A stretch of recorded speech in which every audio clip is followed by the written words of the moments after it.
बांग्लादेश में आतंकियों और अतिवादियों के गॉडफादर के रूप में कुख्यात अनवरुल अजीम अनार का ममता बनर्जी की पार्टी के नेताओं के साथ कनेक्शन गहरा था।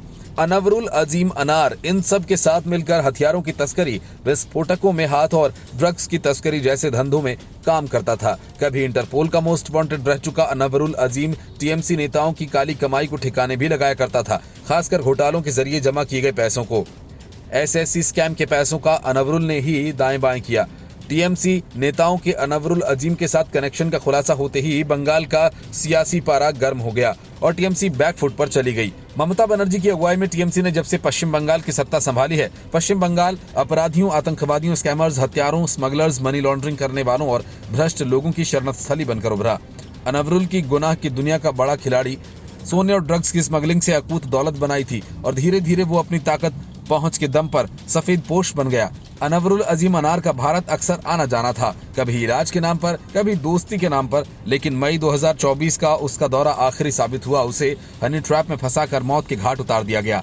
अब पता चला कि वो बांग्लादेश और भारत के बीच होने वाले अवैध हथियारों, सोने की तस्करी और ड्रग्स के व्यापार का बादशाह था। यही नहीं, वो पश्चिम बंगाल की सत्ताधारी पार्टी टीएमसी के बड़े नेताओं का भी खास था। उसके लिए बांग्ला फिल्म उद्योग की अभिनेत्रियों के साथ भी, खासकर टीएमसी से जुड़ी अभिनेत्रियों के साथ, कभी जातीय पार्टी के साथ रहा। अनवरुल अजीम अनार साल 1996 तक खालिदा जिया की कट्टरपंथी पार्टी बांग्लादेश नेशनलिस्ट पार्टी के साथ रहा।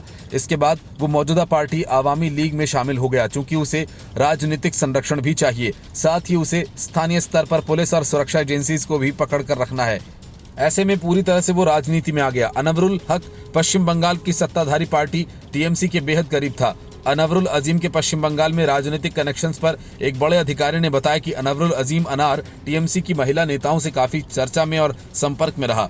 उसमें से भी कुछ नेता कोलकाता फिल्म इंडस्ट्री की हीरोइन। सूत्रों ने बताया कि बांग्लादेशी सांसद अनवरुल अजीम अनार टीएमसी के नेताओं के साथ व्यापारिक सहयोगी भी था। उसके पास एसएफसी स्कैम से जुड़ी धनराशि भेजी गई थी, जो उसने व्यापार में निवेश की।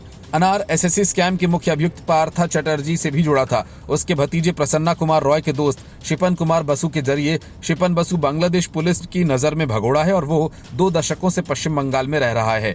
शिपन बसु अपने शुरुआती दिनों में बांग्लादेश में सक्रिय रहे माओवादी नक्सलवादी ग्रुप पूर्वो बांग्ला कम्युनिस्ट पार्टी से जुड़ा रहा है। अपने वामपंथी नक्सलवादी दिनों में शिपन कुमार बोस कई आपराधिक गतिविधियों जैसे डकैती, रेप, वसूली और हत्याओं के मामले में शामिल रहा था। बाद में बसु अनवरुल अजीम के ट्रांस बॉर्डर स्मगलिंग रैकेट में शामिल हो गया। इसी रैकेट के दम पर वो भारत से बांग्लादेश के बीच सोने, ड्रग्स और हथियारों की तस्करी का रैकेट चलाता था। चूंकि अनवरुल बांग्लादेश में सम्मानित व्यक्ति बन गया था और पश्चिम बंगाल की सत्ताधारी पार्टी के बड़े नेताओं से उसके अच्छे लिंक थे, ऐसे में स्मगलिंग गिरोह के अकूत कमाई की ढाका ट्रिब्यून की एक्सक्लूसिव रिपोर्ट के मुताबिक अनवरुल अजीम पुराना पापी रहा है। वो आतंकी गुटों की सहायता करता था।